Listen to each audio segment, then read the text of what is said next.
और फिर भी बहुत से ढेर सारे सुख अपने जीवन में हो रहे थे। हम ये सोच बैठे थे कि इन्हीं साधनाओं से हमें लाभ हो रहा है। अब पता चला कि उन्हीं पूजाओं को करने वाले हमारे पड़ोस में, गांव में, उनके सर्वनाश हो गए।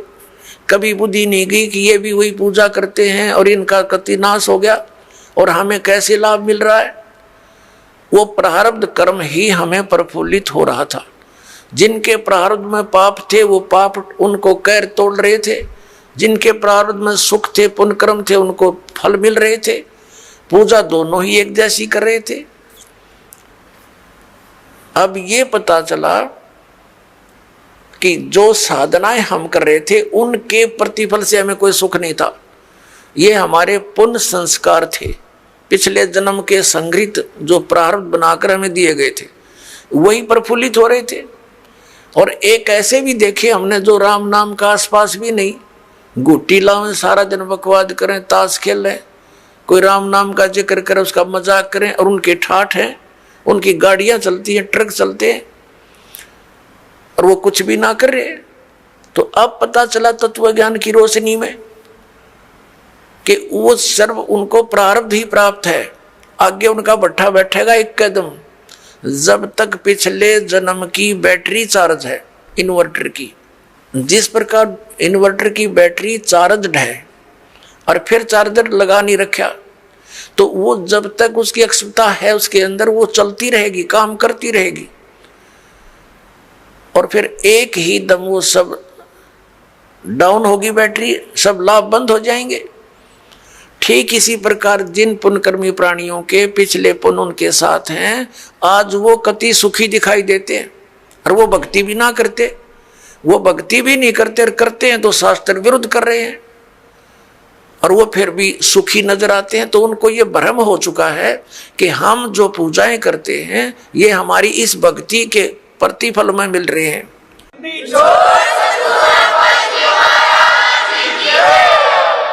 तो ये उनकी भूल है।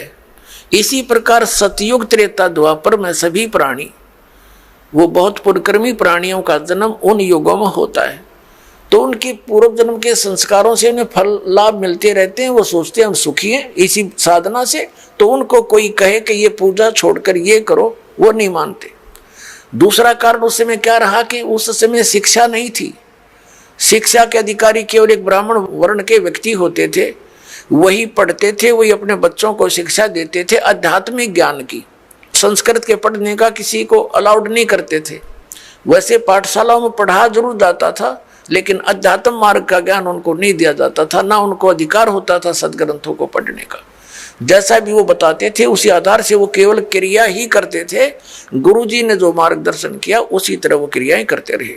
और दूसरा ये था कि उस समय एक वेदों को ही आधार मानकर ज्ञान दिया जाता था, अन्य कोई शास्त्र या कोई विचार कोई व्यक्त नहीं करता था। कोई शास्त्र सदग्रंथ अन्य नहीं था वेदों के अतिरिक्त, तो उनको कोई शंका संशय नहीं था। और उनको जो मार्ग बताया जाता था वेदों अनुसार ओम नाम का जाप ही ऋषि लोग दिया करते थे, और कोई अन्य मंत्र नहीं देते थे। जैसे ये ओम नमः भागवते, ओम नमः शिवाय आदि ये मंत्र नहीं जाप करते थे, वो तो बाद में करने लगे हैं लोग। तो केवल ओम नाम का जाप और 500 यज्ञ ये ऋषि जन करते और करवाते थे। तो उस समय जो साधना वो ओम नाम का जाप और गुरु परंपरा से करते थे, उनको भविष्य की पुण्य तो एकत्रित होते थे, लेकिन लाभ उनको पिछले ही संस्कारों से मिल रहा होता था। ओम नाम के जाप से उनको क्या लाभ होता था? ब्रह्मलोक प्राप्ति। जैसे आपने श्री महावीर जैन जी के जीवन में बहुत बार दास ने दिखाया है, वो महापुरुष तो वेदों अनुसार साधना करते थे, जिस कारण से 80 लाख बार तो वो देवता पद को प्राप्त किया उन्होंने। और फिर कितना कैर टूटा पाप के कारण, 60 करोड़ बार गधा, 30 करोड़ बार कुत्ता और बिल्ली हाथी, पता नहीं कितनी बार उन्हें ऐसे कष्ट भोगे। तो ये विधान है यहाँ के भगवान का।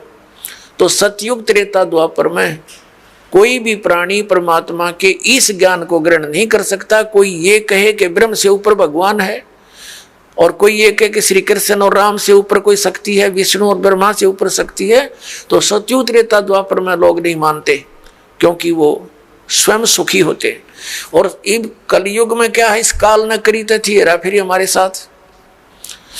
क्या हेरा फेरी की थी कि परमात्मा से कहा था कि जब तुम्हारा वो प्राइम टाइम आवेगा कलयुग में पार करने का, तो उससे पहले मैं अनेकों पंथ अनेकों मजहब बना दूंगा, सबको भ्रमित करवा दूंगा, मंदिर मस्जिद गुरुद्वारे और इन तीर्थों तक सीमित कर दूंगा, श्री राम कृष्ण देवता आदि पर पूर्ण दृढ़ कर दूंगा। और जब तेरा कोई संत आएगा, तेरा अवतार आएगा इस अज्ञान का नाश करने के लिए, तो उसकी कोई नहीं सुनेगा। इसलिए काल ने कलयुग का समय परमात्मा से मांगा था कि कलयुग में आप कितने ही प्राणी मुक्त करा लेना। परमात्मा को पता था, कबीर परमेश्वर जी को, कि सतयुग त्रेता द्वापर में ये प्राणी दुखी नहीं होंगे, इनके पुण्य इनके साथ रहेंगे, ये मेरे विचारों को कतई नहीं मानेंगे। और कलयुग में काल ने चाल चली थी कि इनको नास्तिक कर दूं, ये भक्ति चाहे ही नहीं, कोई आवे तो उनका संदेश वाहक परमात्मा का, तो ये सुना ही नहीं। जैसे पूरा चीन नास्तिक हो गया, पूरा रूस नास्तिक हो गया। काल का ये दाव था कि भारतवर्ष को भी नास्तिक कर दूं। इसके लिए इसने कौन से कदम उठाए? पहले तो बुद्ध धर्म की शुरुआत की।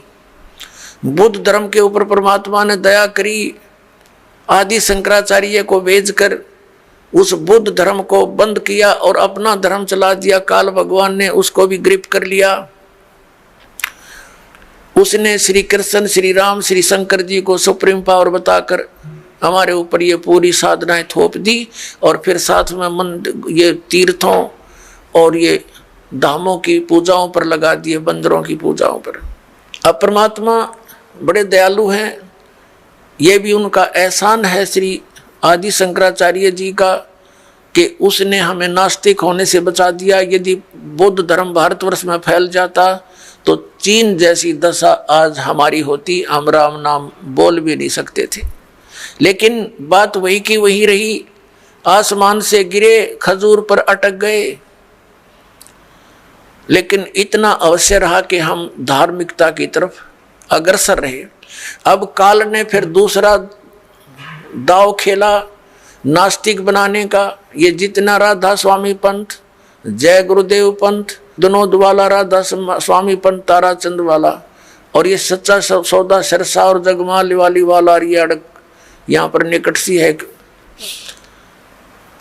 हिसार के पास है गंगुआ, और ये ठाकुर जी, ये कृपाल सिंह जी, ये सारे एक ही कुएं का जल है। श्री शिवजाल जी के विचारों से प्रभावित हैं, उसी के आधार से प्रचार करें।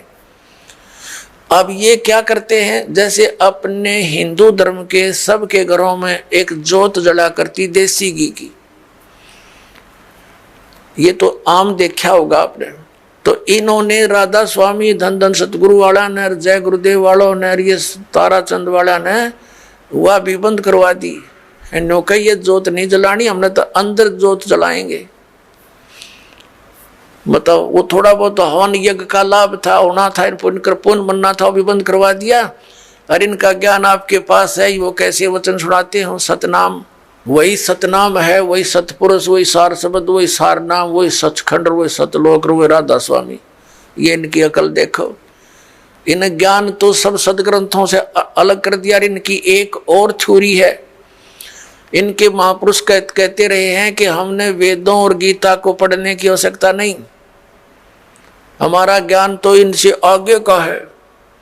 जो थोड़ा बहुत गीता जी को नित्य पाठ करके ज्ञान यज्ञ का लाभ मिलना था, वो बंद करवा दिया। इन ग्रंथों से नफरत करवा दी। तो ये पक्के काल के दूत थे। अब कुछ वर्षों के अंदर आप देख लेना, अगर ये नहीं इस मार्ग पर लगे तो सब नास्तिक हो जाएंगे, चीन जैसी स्थिति हो जाएगी इन लोगों की। लेकिन अब परमात्मा दया करेंगे, सबको ये ज्ञान स्वीकार करना पड़ेगा, नहीं तो इस मनुष्य जीवन को नाश करके वो बहुत कष्ट उठाएंगे जो इस ज्ञान को स्वीकार नहीं करेंगे। दास कोई उनकी बुराई में नहीं बोल रहा। इस दास को ये पता चल गया कि हम एक पिता की संतान हैं, और यहाँ का जो काल भगवान है वो नहीं चाहता कि इनको यथार्थ ज्ञान हो।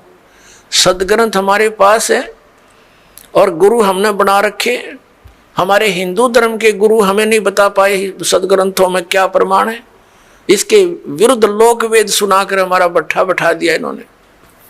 तो दास का उद्देश्य सभी पुण्यकर्मी प्राणियों से है, यही है कि आप जी सच्चाई को ग्रहण करें, पूरा अच्छी तरह जांच करें जो दास शब्द बोलता है, और फिर इस तत्व ज्ञान को ग्रहण करें और अपना कल्याण करवाएं।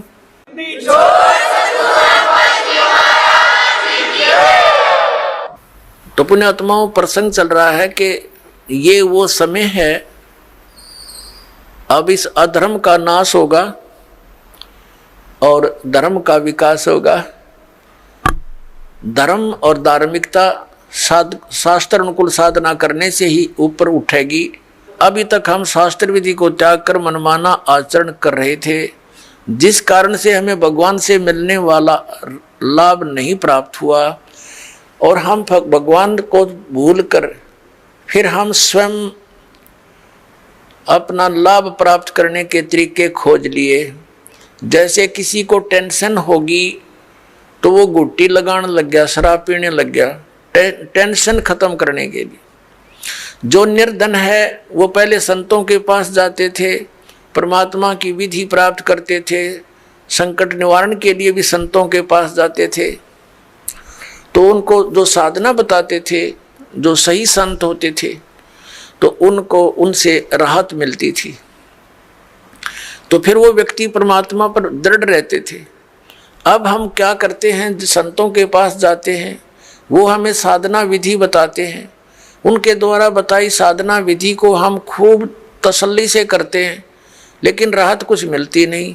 तो हम दूसरे के पास जाते हैं, वहाँ से भी इसी प्रकार उनके द्वारा बताई साधना को हम करते हैं, फिर कोई लाभ नहीं होता। तो लास्ट में फिर हम क्या सोचते हैं, स्वयं ही धनी बनना चाहते हैं। टेंशन बुलाने के लिए तो गुटी लाने लग गए, दूना पाप कर लिया इकट्ठा, और फिर धनी बनने के लिए रिश्वत, मिलावट, चोरी, ठगी, ये बकवाद शुरू कर दी। तो ये दूने पाप के भागी बनेंगे हम, उनसे लाभ तो होना ही नहीं। जैसे मान लीजिए किसी व्यक्ति ने 2 नंबर का काम करके, मिलावट करके, या 2 की वस्तु को 20-50 में बेचकर पैसा इकट्ठा भी कर लिया, तो फिर उसके साथ क्या बनेगी?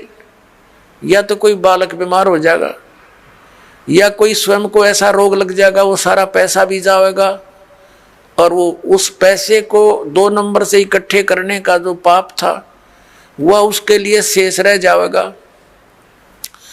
एक व्यक्ति ने बताया कि जी मैं बहुत नालायक व्यक्ति था, ऐसे मेरी कोई दुकान थी, बहुत पुराने समय की बात है, जब ये टेप रिकॉर्डर चले ही चले थे। वो कह रहा था उसका रिफल जो था इस कैसेट का, एक ऑडियो कैसेट डाली थी, टेप में चला करती, वो ला करता मैं तोल के बावत है, और मुझे टोटल वो सारा कुछ 2 रुपये में पड़ता था। उस पर सोनी की स्टैंप लगी हुई होती थी, और उसको मैं 32-30 रुपये में बेचता था, और वो टूट जाती थी 10-5 दिन में। फिर मैं उनको धमका देता था, मैं क्या करूं, तुम्हारा इंस्ट्रूमेंट खराब होगा। अब उस टाइम तो मुझे खूब पैसा आता नजर आ था, मैं ठाठम ठाठ समझ रहा था। फिर मेरा इकलौता पुत्र रोगी हो गया, और उसके पहले तो लोकल डॉक्टरों को दिखाया, उनसे इलाज नहीं हुआ। किसी ने बताया कि वहाँ संत के पास जाओ, वहाँ जाओ, झाड़ा लगवाओ, झाड़ फूक भी साथ में दवाई भी चलती रही। फिर 1 वर्ष तो ऐसे चला, कुछ कभी राहत हो जा, कभी फिर बीमार हो जा। लास्ट में पता चला कि उसकी दोनों किडनी फेल होगी। उसके लिए ऑल इंडिया इंस्टीट्यूट दिल्ली में गए, उस समय दोनों किडनी फेल होगी और गुर्दे बदलवाए, उसके एक गुर्दा बदलवाया। लगभग हमारा 3 लाख रुपए खर्च हो गया, 3.5 लाख के आसपास टोटल, जब से वो रोगी हुआ था। लड़का स्वस्थ हो गया, कोई बात नहीं, जो नुकसान हुआ सब्र किया। उसके विवाह की तैयारी कर रहे थे। 6 महीने के बाद, स्वस्थ होने के 6 महीने के बाद वही लड़का बस दुर्घटना में एक्सपायर हो गया। अब टक्कर मार के रो रहा हूं। जब से ये ज्ञान सुना है उस समय मुझे वो कुकर्म याद आते हैं मेरे, कि जिस बेटे को सुखी बनाने के लिए मैंने ये ऐसे जुल्म किए थे, वो बेटा भी ना रहा और वो धन भी ना रहा। अब मैंने बता के अब तेरे पास क्या रहा? जो तूने पाप इकट्ठे करे थे वो धन इकट्ठा करने में वो तेरे पास जो कि तू सुरक्षित है। अब इसने धर ले दिए सिर पे वहां धर्मराज के दरबार में। तो फिर उसने दीक्षा ली। पुण्यात्माओं, गलती इंसानों पर, बहुत भक्तों पर हो जाती है, लेकिन जब तक उसको ये पाप नाशक औषधि नहीं मिलेगी वो पाप उसके ज्यों के त्यों रखे रहेंगे। तो कबीर परमात्मा दयालु हैं, उनको ये मालूम है कि ये बच्चे काल से भ्रमित ये ऐसी गलतियां कर रहे हैं। वो दयालु हैं। जैसे पुण्यात्माओं, जब तक आपको ज्ञान नहीं होता और आपने जो भी गलती कर दी वो अक्षम्य है, माफ करने योग्य है, और अब ज्ञान होने के बाद बकवाद करोगे तो फिर आपको अक्षमा नहीं होगी। जैसे बच्चा अबोध होता है, छोटा सा बालक होता है, पालने में झूल रहा है और उसने टट्टी पेशाब दोनों कर दिए और सब कपड़े भी खराब कर लिए, हाथ पैर भी ऐसे खराब कर लिए। माता आती है, वो देखती है कि इसने सारा कुछ बिगाड़ दिया काम, लेकिन वो उसे अक्षुब्ध नहीं होती, नाराज नहीं होती। उसको मालूम है कि इसको पता नहीं। उसको नवावेगी, धोएगी कपड़े, स्वच्छ कपड़े पहनावेगी, प्यार करेगी, फिर दूध पिलावेगी और फिर सुलावेगी। और जब वो बच्चा बड़ा हो जा और वो कितने कपड़ा में बैठ कर टट्टी कर दे, उसका दो धरेगी दड़ाक और बाहर पटकेगी, हन्नू कहेगी ला दो गई ना अपने आप। तो ऐसे पुण्यात्माओं, जब तक हम अबोध हैं, हमें यह ज्ञान प्राप्त नहीं हुआ, तब तक तो हम ऐसे थे, गलती करके हम अपने पापों से सने पड़े हैं। तो ये परमात्मा कबीर जी दयालु हैं, ये अपने बच्चों को धोएंगे। इन पाप नाशक दवाई है मालिक के पास, इनके पास एक मंत्र है जो दास आपको देगा, आपके सभी पापों का नाश कर देंगे, आपके प्रारब्ध के पापों का भी नाश करेंगे, आपके संचित पापों का भी नाश इस मंत्र से होगा। जैसे फसल में पहले खरपतवार हो जाता था तो उसका कोई विकल्प नहीं था, कुछ एक तो कसोले कस्सी से उसको थोड़ा बहुत खुरच देते थे, वो फिर भी हो जाता था। जब फसल बड़ी हो जाती थी तो उसका कोई विकल्प नहीं था, वो साथ ही पला करता था फसल के। अब एक ऐसी मेडिसिन खोज होगी है कि उसको फसल में डाल दिया जाता है तो खरपतवार का नाश कर देती है, फसल को हानि नहीं करती। इसी प्रकार ये मटेरियल यानी ये केमिकल और ये साल्ट पहले विद्यमान थे लेकिन खोज नहीं थी। इसी प्रकार ये मंत्र परमात्मा ने पहले ही हमारे सदग्रंथों में विद्यमान कर रखे थे, ये हाथ नहीं लगे थे। अब इसकी खोज होगी, इस दास के पास उपलब्ध है, और इसे सब पाप नाश हो जाएंगे और आपके पुण्य शेष रह जाएंगे।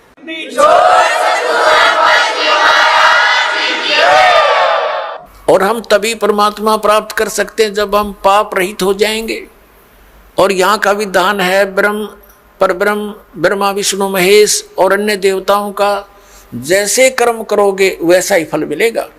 पाप आपके अलग लिखे जाते हैं, पुण्य अलग लिखे जाते हैं, और फल मिलता है दोनों का। पुण्यों के लिए स्वर्ग महास्वर्ग, फिर यहाँ के छोटी मोटी सुविधा, राजा या अच्छी कोई पोस्ट, और नरक ये भी पैरेलल मिलेगा। कुत्ते गधे सुअर की योनि ये भी अवश्य भोगनी पड़ेंगी। लेकिन कबीर परमेश्वर की शरण में आने के बाद आपको अब ये पापों का दंड नहीं भोगना पड़ेगा, आपके प्रारब्ध के कर्मों का भी नाश होगा जो आपको हानिकारक होंगे। इसलिए तो भक्ति करते हैं हम, इसलिए परमात्मा की खोज करते हैं कि हमारे ऊपर कोई आपदा आवे तो परमात्मा हमारी रक्षा करे। और जब वो आपदा भी आ रही है तो फिर प्रोटेक्शन क्या हुआ उस साधना का जो हम करें। जैसे हमने कोई शेड या झोपड़ी मकान बना रखा है, उसका उद्देश्य क्या है कि गर्मी सर्दी वर्षा से हमारी रक्षा करे। और जिसने हमने बना रखी है झोपड़ी या मकान और वो सारा पानी भी अंदर ही आ रहा है और धूप का भी असर ऐसे पैदल है, तो वो कुछ भी प्रोटेक्शन नहीं आपका। आप कितने नशे में पड़े हो और सोच रहे हो महल में बैठे हूं, तो सारी आपदाएं आप पर आ रही हैं, तो साधनाएं आपकी वो सत्य नहीं है, शास्त्र अनुकूल नहीं है। इसलिए आपको कोई लाभ प्राप्त नहीं हो रहा है। तो उसकी प्राप्ति के लिए आपने परम संत की खोज करनी पड़ेगी। और इन्हीं मंत्रों और साधनाओं को जो दास देता है, अन्य कोई व्यक्ति देवेगा, उससे कोई लाभ आपको प्राप्त नहीं होगा, क्योंकि अनअधिकारी से कोई भी कार्य सफल नहीं होता। जैसे एक सिंपल सी बात है, आप जी पासपोर्ट बनवाते हैं विदेश जाने के लिए, यदि वो डुप्लीकेट बना दिया जाता है तो आप भी दोषी और बनाने वाला भी अपराधी, दोनों को सजा मिलेगी। इसी प्रकार हमने जाना सतलोक, और ये पासपोर्ट बनाने का आदेश केवल इस दास के अतिरिक्त इस ब्रह्मांड में नहीं है, ये सत्कर मान लेना।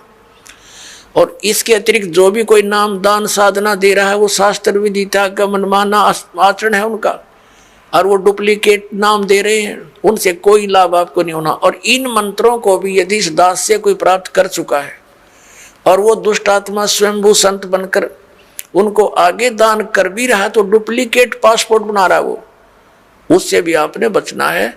इसी कहते ये काल हमारा भट्ठा बंटवाता है, ये पैरेलल खड़ा कर देता काल के दूतों को। भगवान आए थे, एक कबीर पंथ चला था, उसके बाद काल ने 12 कबीर पंथ चला दिए, सबको भ्रमित कर डाला। परमात्मा कबीर जी वाली एक भी साधना उन पंथों में नहीं, नाम कबीर पंथ है। तो इससे आपने अब सतर्क रहना है। पीछे जो गलतियां हो चुकी हैं उनसे बचकर ही हम आगे सफल हो सकेंगे। वो उदाहरण भी आपको दिए जाते हैं। अपना आत्मा हमारे सदग्रंथ हमारे साथ हैं, हमारे पास हैं। जैसे प्रसंग चल रहा था कि जो मंत्र आपको दिए जाते हैं ये यथार्थ जाप साधना है, सदग्रंथों में वर्णित है।